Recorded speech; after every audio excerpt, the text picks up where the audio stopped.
I generally like to think about myself as a fairly creative person. I like to draw and I like to program. And to me, programming is just another form of art. Most of the stuff that I build either has a practical purpose, or the code looks pretty, or the output of the program looks pretty, or some combination of the three. Take, for example, I've built civilization simulators, little weird cellular automata type things where like colors rise up and fall and fight each other and whatnot, and I've created a algorithm that hashes any file you give it into a donut. These are the types of projects I like to work on. So you can imagine how frustrating it is for me whenever I get artist block. Because yes, apparently it happens to programmers too. I had just finished up the donut hashing algorithm and I realized I had writer's block. So, what better way to fix that, I figured, than to just create some tiny, no strings attached project. And that's what I'm going to talk about today. Project Swords, as I like to call it, is a very small 2D Android game that I created over the span of 2 days. It features like 4 pieces of art, all drawn by me, and it's a very simple grid based sort of hack and slash game, with the only controls being you swiping on the screen. The whole reason why I built this project was, I need a minimal programming base for me to put my art into and wrap it all together in this cutesy little Android app, and I need to get it done real quick. And honestly, it served its purpose. It got me out of my artist block, and I was able to move on to bigger and better projects, which eventually I probably will put up on this channel. So let's take a quick look at Project Swords. So here's the game, and like I said, you're just a little elf dude. Or I guess I didn't quite call him an elf, but yeah, so you swipe around the screen, and you can see where I'm swiping here. And you're in a swamp, and there's all these little enemies. And the whole goal of the game is you just destroy all the enemies in the swamp. Don't mind that white stuff off to the side there. There we go, much better. Or not. So anyway, you just go around the swamp, you take out all the enemies, and that's it. I mean, it's a simple grid-based fight the enemies. It's literally impossible to lose because I don't have a health system for the main character, and you can't take damage. So if you find a way to lose this game, I don't know what to tell you. So this had everything I needed to help get me out of a creative rut. Very simple controls, very minimal programming, nothing I haven't done before, and it's basically just a vassal for me to inject that art that I want to draw into it. And when you clear a level here, it'll give you an option to either continue, which is play another level, or just end. Every level has the exact same background. I really wouldn't call them separate levels. They just like place the enemies in different spots, as I've said before. Now this time around when I'm playing, I'm going to just go through and sort of point out some of the background details I put into the swamp texture. So here's a bunch of trees. I just crossed over a river and I'm crossing the lake. There's like mud on the banks and whatnot.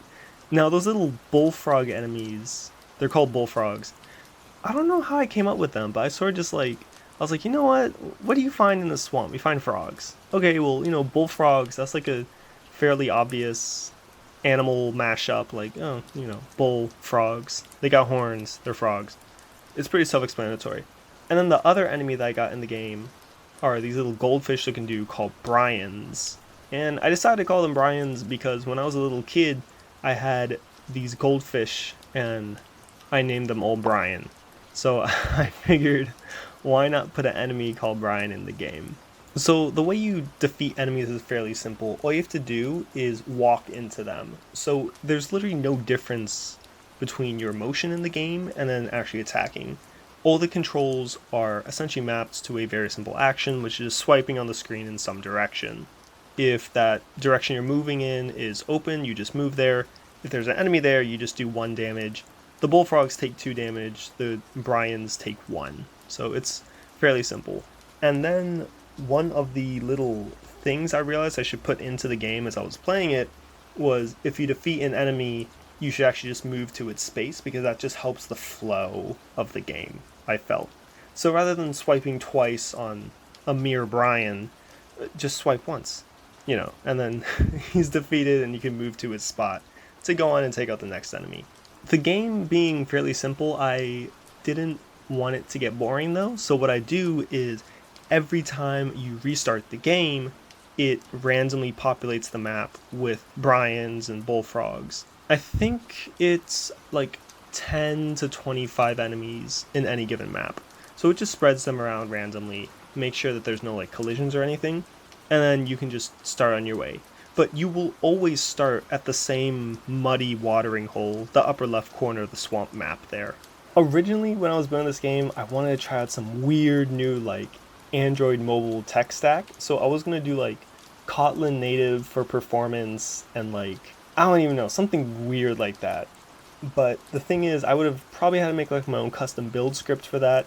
And while I have built custom build scripts and deploy scripts for Android with like regular Java APKs, it would have just bogged me down way too much. It would have taken me a whole day to get that working, and I just wanted to finish this game. So rather than overcomplicate things with a completely custom build pipeline, I opted just to go the easy route and build it in Java in Android Studio, even though Android Studio completely tanks RAM and CPU performance.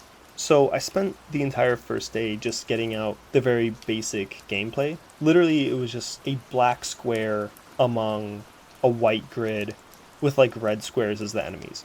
And on the second day, I spent the entire day drawing out all the characters and enemies, and I just sort of put them into the game at the very end. And that's literally how I built the game. There's nothing special to it. I whizzed through the code part. I took my time on the actual art assets, and I found that was able to get me out of my creative rut, which is exactly what I needed this game to do. So I'd say it's a resounding success. It ended up pretty good. Okay, so I've gone over basically all there is to the game. I just want to quickly go over some of the art, because I did spend like an entire day on that, and it was pretty fun. Just sort of unwinding, not worrying about engineering and programming and all that, and just, letting my Wacom tablet pen go wherever it wanted to. The very first thing I drew for the game was the main character. He does not have a name. I don't know, he looks like a Elvis to me or something, I don't know. I wanted to draw something like Link because I was very inspired by the art in the brand new Link's Awakening game. I think that looks awesome, and I wish I owned a Switch so I would be able to play it. Another big inspiration from the same series was the Link Between Worlds sort of isometric view. I had seen a video explaining how like everyone's actually tilted backwards, so if you didn't see it from an isometric view, they would all be like leaning at a 45-degree angle. Like, it's weird. But I liked the aesthetic of having him running through the world how he actually does. Between the gummy aesthetic of the new Link's Awakening and that sort of isometric stuff from Link Between Worlds, that's where I got most of the inspiration from for this art style and for this little character here. He's sort of like a Puerto Rican pirate elf, and I thought it would be cool if basically I drew a little brown elf, me as Link, whatever you want to call it. It's just little Mexican Link. And then of course I had to draw him from the right and the left side, because that way which direction you're moving in. It just looks a bit better for the game. I probably also could have drawn like a little stabbing animation for when he's attacking the enemies, but I decided just to go ahead and be lazy for that part. The next thing I drew after the character was the actual setting, the swamp. I don't know how many of you guys know this about me, but I love swamps. Like, not like Shrek swamp, I'm talking about like dark, rainy, misty, ambient. Like, I like rain.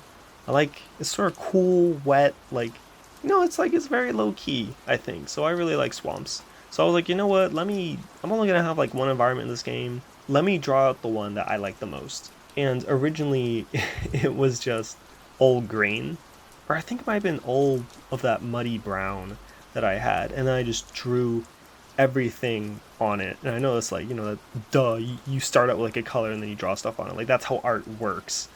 But I don't know, I've never drawn in this like level of detail of like a landscape from this angle. I'm really not much of a detailed drawer. I'm really more like a cartoonist. I mean, not a very good one, but like that's, that's what my style mostly is. So I was pretty proud of being able to get this level of detail. You got like some stone steps, you got like a bunch of lakes, little streams and whatnot, tree stumps, grass, little tufts of grass, different colors of that. I was really proud of drawing all this. And then I realized as soon as I had the environment set down, I had to come up with some enemies to fill it with. So that's where the bullfrogs and the Bryans came in, and I sort of gave a little bit of backstory to how I came up with both. bullfrogs, frogs are in swamps. Frogs. Oh, bullfrogs. That's a real thing. Just put horns on a frog, and that's it. I just gave him like a really frowny face because I figured that would go with their personality.